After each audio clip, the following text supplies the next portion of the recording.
আসসালামু আলাইকুম। আমি নিজের হাতের গাছের বাগান নিজে লাগাইছিলাম। এটা আমার কাছে অনেক সুন্দর বেগুন হয়েছে।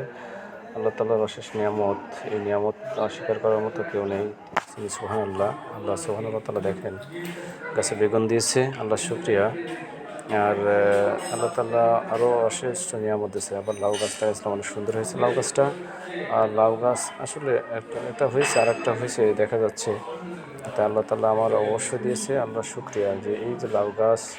আবার আমার পেঁয়াজও আছে, পেঁয়াজ লাগাইছে, কিছুটা জায়গায় পেঁয়াজ লাগাইছিলাম, পেঁয়াজটা অনেক সুন্দর হয়েছে আলহামদুলিল্লাহ। অনেক সুন্দর পেঁয়াজ হয়েছে এখানে। সুন্দর হয়েছে পেঁয়াজ। আরও পেঁয়াজটা আরও ভালো হওয়ার কথা ছিল, শক্তি বেশি কারণে হয়েছে। এই যে আবার টমেটো গাছ আছে আমার, অনেকগুলো টমেটোতে 20-22টা টমেটো গাছ লাগাইছিলাম।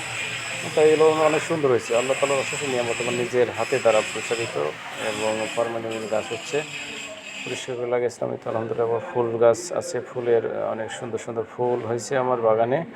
ঠিক আছে, এই যে অবশ্যই সুন্দর। এটা আর একটা ফুল, নতুন একটা ফুল হয়েছে, তো এটা অনেক সুন্দর হয়েছে। আল্লাহ তাআলার শুকরিয়া যে ফুল পৃথিবীর সবচেয়ে সুন্দর জিনিস। সবাইকে ধন্যবাদ।